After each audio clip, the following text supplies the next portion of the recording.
You are listening to the Toxic Mold Podcast with Steve Worsley, the toxic mold expert and your number one source for mold consulting and mitigation in the USA.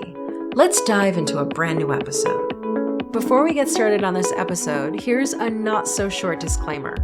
While all attempts have been made to verify the content provided in this podcast, neither the podcaster or the producers assume any responsibility for errors, omissions, or alternative interpretations of the issues discussed here. All information stated in this podcast is the opinion of Steve Worsley. Steve Worsley is a mold specialist with over 25 years of experience in the construction and mold industry. The Toxic Mold Podcast is for information sharing purposes only. The views expressed are those of the podcaster and his alone. These views should not be taken as expert instruction or commands. While there may be references to medical conditions and symptoms, all podcast episodes are the opinion of Steve Worsley, and any medical questions or concerns shall be addressed with the appropriate licensed medical professional or professionals. As the podcaster refers to different mold types, please be aware that Steve Worsley is not a microbiologist, and questions concerning mold specifics should be answered by the appropriate professional.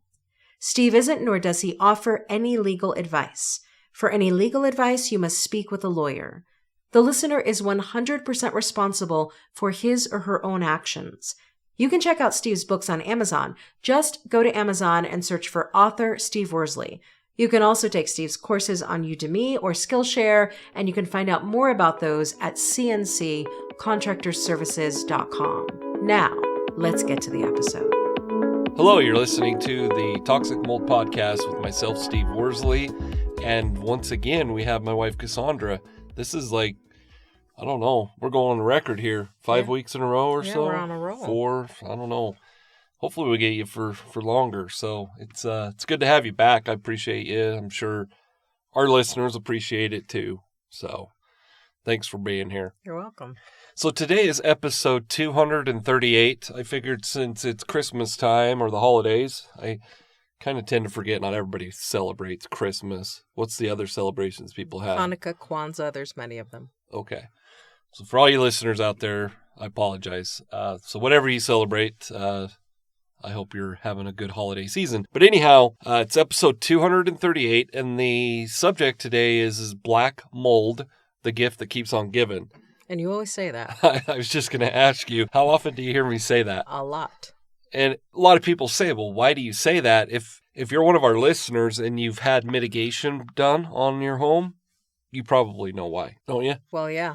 Because we call them change orders when we're doing mold mitigation, but I prepare all of my clients, especially when we're doing mitigation, that once we start tearing into things, we're probably going to find more and more problems. And so it's the gift that keeps on giving. Yeah, because it can go on subfloors, it can go behind sheetrock, Yep.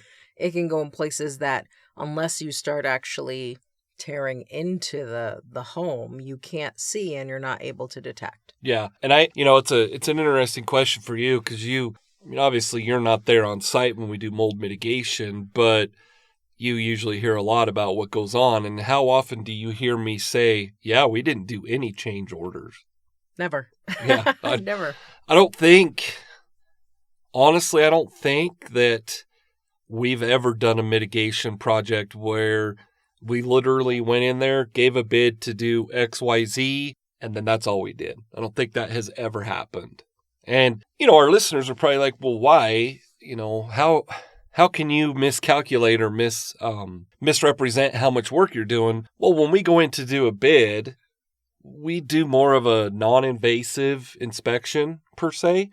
So we can't remove the tub, or we can't remove the flooring, or we can, but we don't remove the vanity. So those are good examples in a bathroom. Like once you remove a vanity, you can look at it and go, oh yeah, it's not just a flood cut on the wall we can see inside the bathroom. There has to be a flood cut on the wall adjacent to it, which, could be a living room or a kitchen or whatever. Does that make sense? I think also people have to realize that there could be a moisture intrusion event that you think started in one place, and actually the more that your mold mitigation contractor digs into it, you find it's bigger and it's actually originating from another place, which then means there's more mold. That's actually a really good point. So let's say you thought that a toilet was leaking for a little while and you discovered that. So you call your homeowner's insurance and they come out and say, yeah, we're going to cover that. We say, okay, the toilet's got to come off, which is fairly obvious. The flooring's got to come out and we're going to do a flood cut. Well, maybe we tear out that flooring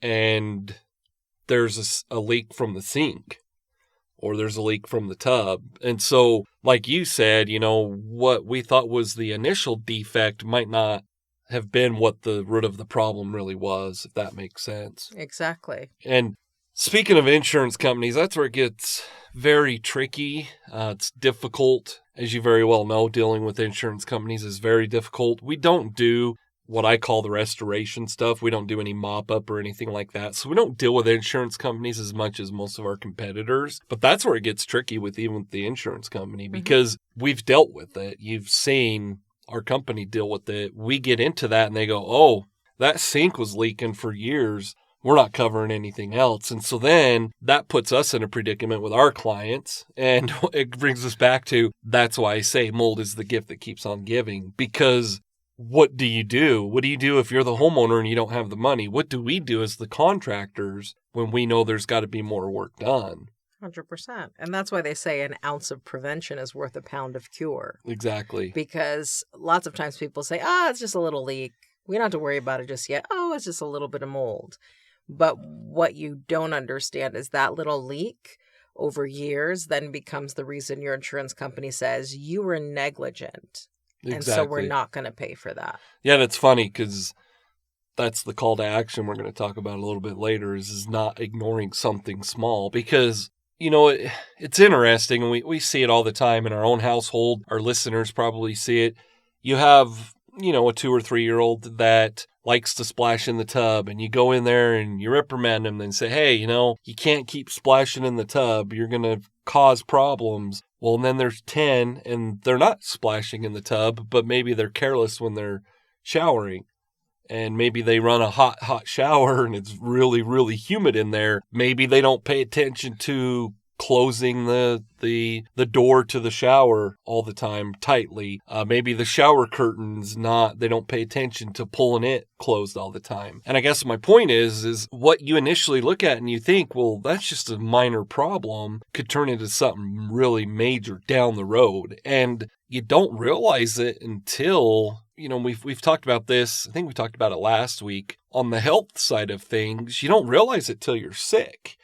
And then you look back and you're like, yeah, I remember Johnny when he was 10, he was always careless when he showered. And now he's 18 and moved out and look at all the problems that it's caused. A lot of times you don't realize it until it's a lot of mitigation and it's cost you a lot with your health. Exactly. So, paying attention to minor defects, that was the next subject. My next question is how do you stop mold in its tracks? Well, address defects immediately. Early. And often. Yep. And this, obviously you do the podcast, so you probably know more than most people do about mold, probably more than a lot of professionals do because you're pretty smart. But what is the one thing I always recommend? Well, humidity gauges and good grading and drainage. Yep. The humidity gauge is probably the number one thing that our listeners can have for preventative measures, that it's not expensive. You can buy fancy ones. I think we talked about it. I don't know if it was on a podcast or we just talked about it during a normal conversation, but you can buy a humidity gauge that you you can receive, and I'm having kind of a brain fart here of how you connect it to your phone. What's Bluetooth the Bluetooth. Yep. Sorry, listeners. I'm not tech savvy, but you can look at it through your phone just like that Luft. And if you want to spend that kind of money, those are things you can do. You can buy a sensor that you can put down in your crawl space because you don't want to go down in your crawl space. You put a sensor in there, have your teenager, your husband, whoever, because most people don't want to go in the crawl space. They just go put this little sensor down there that takes batteries and you Bluetooth it to your phone. And then I'm assuming you'd have to hook it to the internet, right? Yeah. Yep. Somehow. I'm not that tech savvy, but my point is you can monitor areas like a crawl space, like an attic. There's just no excuses why you can't be monitoring the humidity. Correct. But going back to my point, it is so inexpensive to go buy a humidity gauge and put it on the wall. Mm-hmm. You don't have to be a contractor to be able to do something like you don't. that. I think the other thing is, it's like when your kids are feeding the dog under the table and you say, stop that. Well, stop overfeeding mold and all the things that feed it.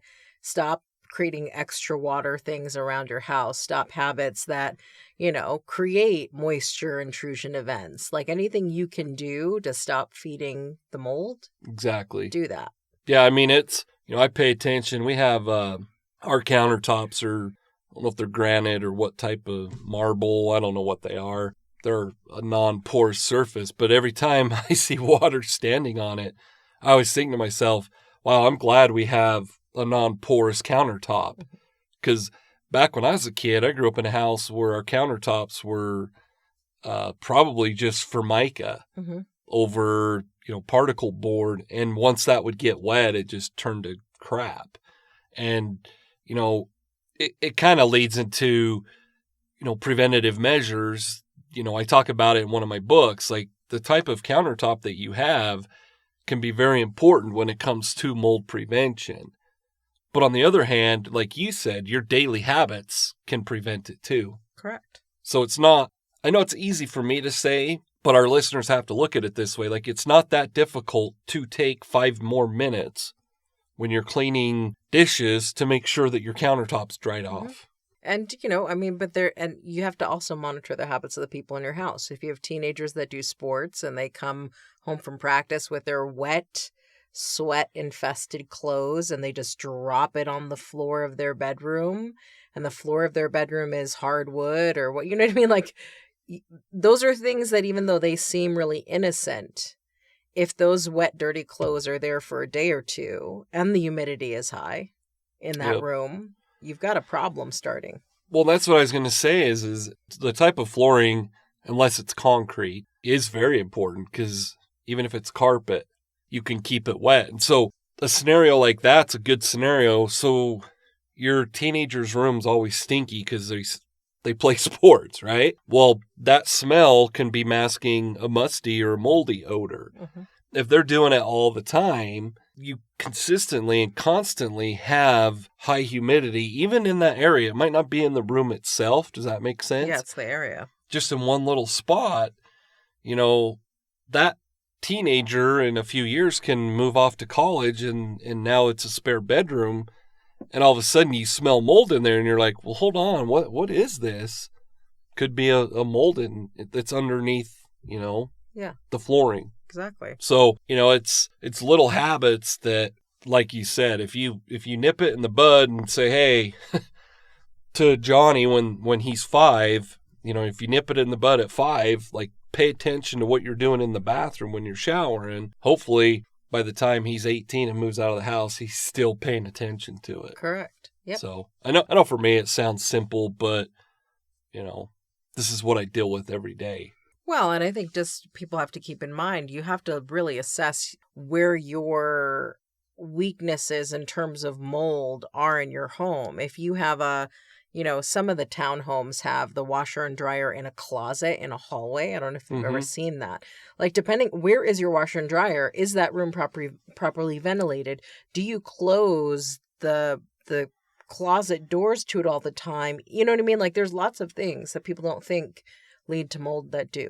Yeah, and so, it kind of brings up a good thing to bring up to our listeners. Mold, for the most part, obviously there's other things that mold needs, but for the most part, 3 major things that mold needs to be viable, flourishing, reproducing, getting bigger in area.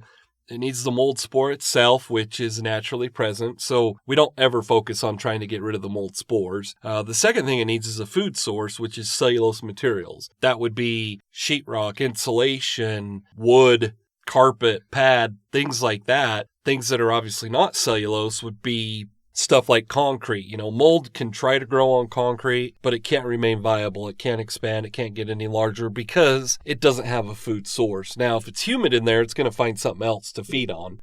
So for our listeners, don't just assume, well, it's concrete, nothing can happen. Don't just assume that. It'll find a food source. And then the third thing it needs, which is the most in my opinion, the most common thing that happens, which is humidity over 60%.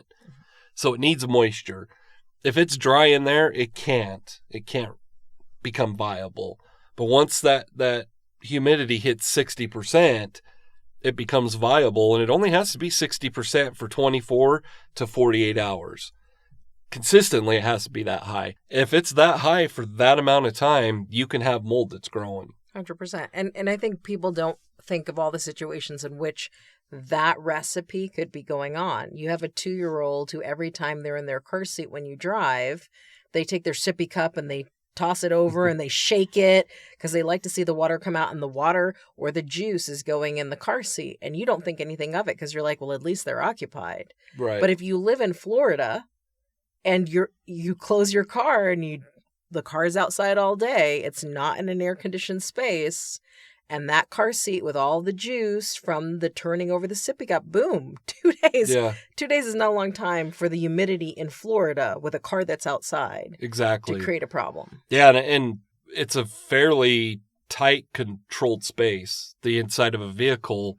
And so, yeah, every time you get in your vehicle, you're exposing yourself to mold. So that's a good scenario to bring up. It's just people don't think about it. And yes, mold can grow in your car, and that's not fun to deal with. No, and that's why it's the gift that keeps giving, because if you're not vigilant about habits of everybody in the household, if you're not vigilantly monitoring things like humidity, if you're not looking constantly for what's changing when, then it will be the gift that keeps giving. Exactly. Yep. So, for our listeners, that's my call to action is do not ignore those small habits that somebody's doing, yourself is doing, people in your home, or whether it's a habit or just a defect, maybe it's improper grading and drainage.